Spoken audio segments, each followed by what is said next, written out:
Hello my spooky friends. So today is a Wicked Wednesday, so welcome back. I forgot to say welcome back first. Welcome back to my channel. Today we are filming a Wicked Wednesday, and hopefully it's up on Wednesday, but it might be up on Thursday like last week. I don't know. But today we are talking about Galveston, and we're talking about a very old cemetery in Galveston. I'm really excited about this one.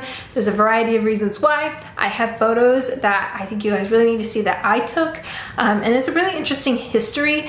But before I jump into everything, if you guys like this kind of stuff, please give this video a thumbs up, leave a comment down below if you guys have any stories of your own, or if you have a story that you want me to read on the channel, you can always email it to me. My email is listed down below. I would love to be able to have like a subscriber story time type thing that I can do. I think that'd be really cool to give like commentary on your guys' stuff, because some of you leave like really freaky stories and I can't like type out everything that I'm feeling, and like it's pretty crazy some of the stuff you guys tell me. So if you guys want that, email your story to me and make sure you put somewhere in there that you want it to be read on my channel, and I'll make sure it gets added into it so we can do that, because I think that'd be so cool. But yeah, subscribe, thumbs up, leave a comment down below, and let's jump into it because I don't want this to be too long. But quick little backstory. The reason I'm doing this video is because I just went to Galveston for my birthday. We spent like 3 days there, like 2 full days.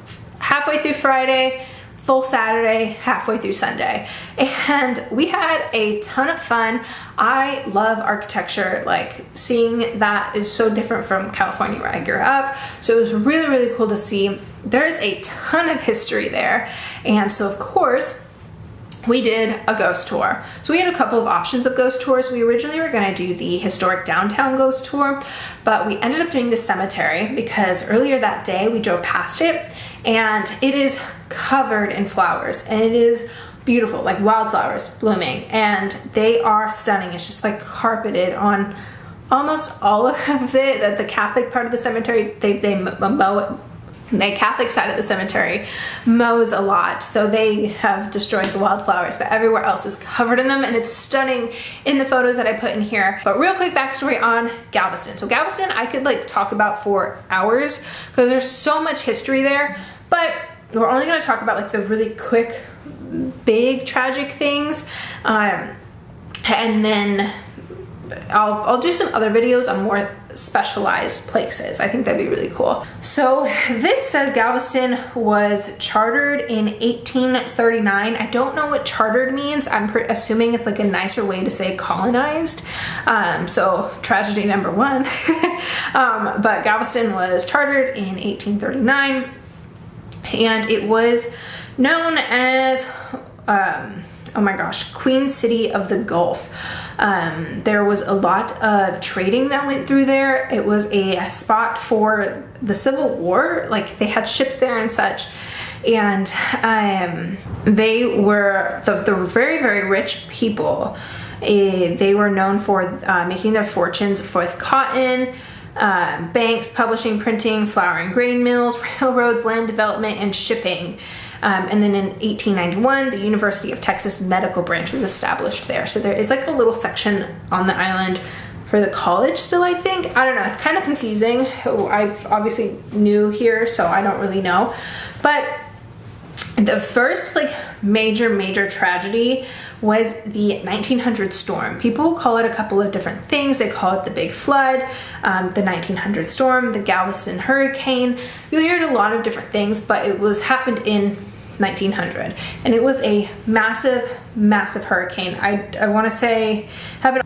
Why can't I don't know, remember what category it was. Category 4, category 5, but it was a really, really big hurricane, and it killed, the number isn't set because in this time period it's hard to keep records, and anywhere between 6,000 to 12,000 people. I think the last thing I read said that they think it's more around the 10 to 11 because they're slowly going through records and finding like after this date people weren't found, and then the burials were not well like documented because they had to dispose of a lot of bodies really fast. So it's really hard to keep track of all of the bodies.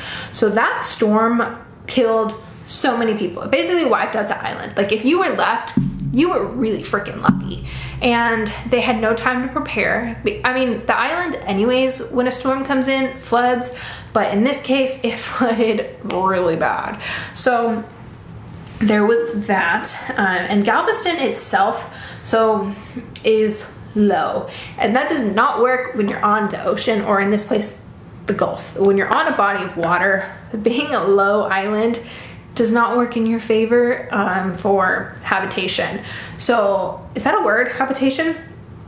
So Galveston alone has been raised 3 separate times, and that will come into play in the cemetery. So they were, of course, able to raise the homes, and then they ended up having to raise the cemetery as well, which is really, really cool, and also really sad, because that does really, your wealth plays into a lot of this, and I'll kind of talk about that more in a second. But so one thing as well, so while we were on the ghost tour, at the very, very end, she was of course telling us all of the stories of the area and everything, and somebody asked, where do you think is the most haunted place on the island? And she said 2 places.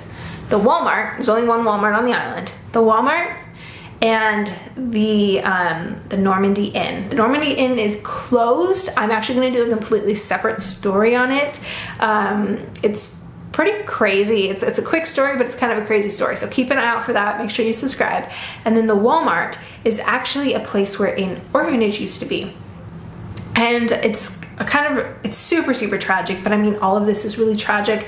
But during the hurricane, the big hurricane, the 1900 hurricane, the orphanage was flooding, and they needed to, they brought all the children up to the attic, and they were trying to save them all, but they weren't successful. I think only 2 boys survived out of it.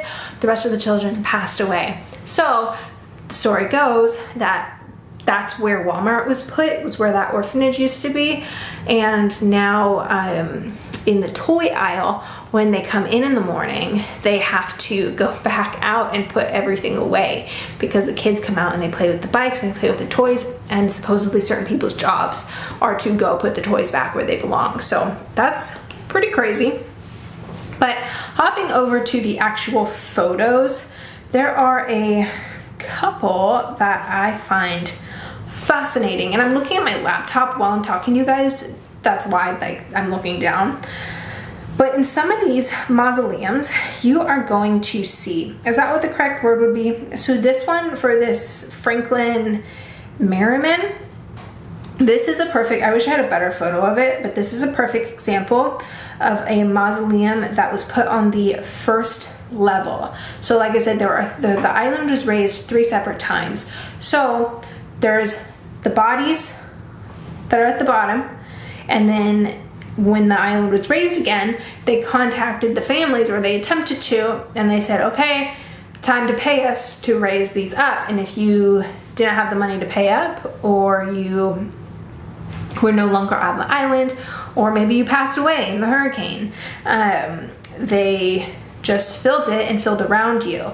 And then a lot of the stones, so there's they've done their sonar stuff, and there's 3 levels of bodies in a lot of the areas, because they stacked people on top of each other, because people weren't there to pay up. So if you didn't have the money, or you weren't in the area anymore, this is what happened.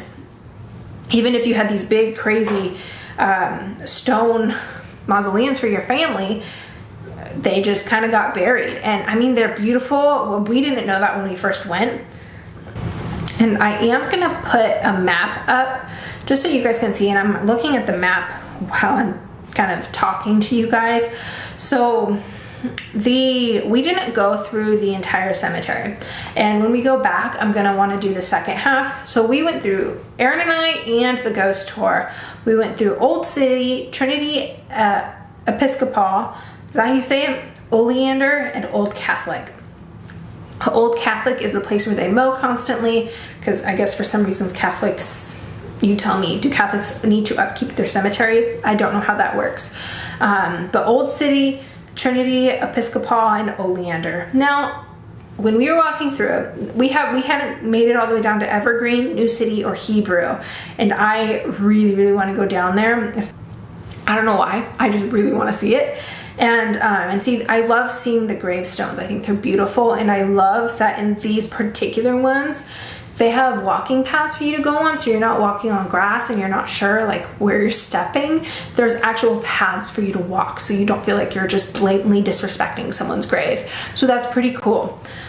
But while we were both times, so during the day and at night, both Aaron and I got the freaking heebie-jeebies, especially at night in the Episcopal area, particularly this corner. I will have to figure out what road it is, or maybe zoom in, but it's the corner where the two roads connect. And there's a little, like, I don't know, it's this little hut with a gate on it.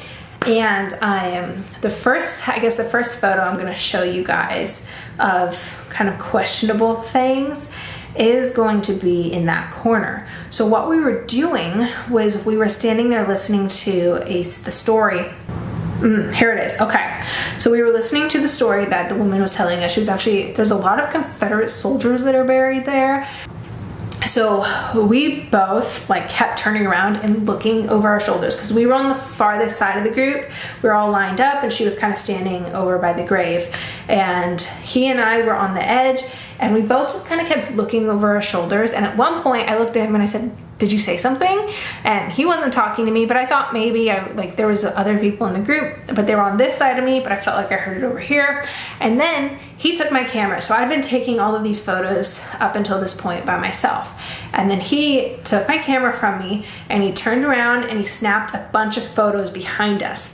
And these two photos are the ones that I didn't think anything of them, because what I thought was going to be really scary is this white building here with the door. That building, there's something about it. I tried to get him to go back with me after, and he was too afraid to go. Yes, my grown-ass veteran husband was afraid to go over there because he got such bad vibes. So that's not the spot that creeped me out. If you look over to the left, and I'm going to zoom in, between these two photos, there's a photo where you don't really see anything, but it looks like a person is standing in the corner, and then it looks like eyes light up. He says it's nothing. He says, I don't know, that just looks like a trick of the light. How is that a trick of the light? Please explain that to me. And there were no human figure statues over there. I know where they were from where we were standing. There's one over here, and then there was a bunch in the Catholic area, but like there were no human-like figure statues in that corner. And those two photos, and it looks like its eyes are red and lit up. Now, of course, it's at night. We have really bad lighting, so some of these photos are blurry. Now, before I keep going into this, I want you guys to know something about me. I fully believe in ghosts, but I also believe you need to be a healthy skeptic. And I also see a lot of orb photos, and I wholeheartedly think they're bullshit. I have a hard time believing in orbs, and there are let me see if I can find it. This photo right here, I titled it, "What's Not an Orb?"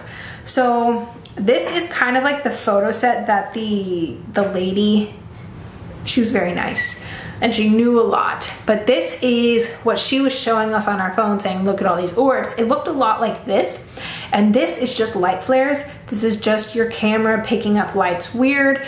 She was pointing out the red lights. This is red, there's red lights all the way on the street on that side. Your camera's gonna pick that up, and in the slightest bit of movement, it's gonna pick up brake lights. It's gonna pick up that stuff, especially when you're facing that way. So none of these I would say are orbs. Someone might argue that this in the bottom corner here could be an orb. I think it's just a reflection of the C-shaped lights down towards the bottom. So I'm pretty skeptical when it comes to orbs. And there's a couple of these on here where I'm like, maybe a light flare? We'll see. I want to know primary reason I'm filming this video is because I want to know what you guys think. So this one right here, okay, number 48, that's for editing back, and number 48, you will see this blue light right here. There's a porch light, quite a bright porch light, kind of off cut off in the photo, but there's a blue light that a little blue dot that we're gonna see quite a few times. So either it's like a light reflection that I've captured multiple times, different sizes, different locations, not facing blue light multiple different times, or it's an orb. So what do you guys think? There's this one right here, and this is in the Episcopal, is that how you say it, area? And then number 50, here's another blue one, but the blue is in the black space of the photo. You'll see at the bottom. And so what I'm gonna try and do, editing Becca, is give you guys the photo, let you find it, and then circle it, if I can figure out how to do that. If not, we're just gonna be zooming in.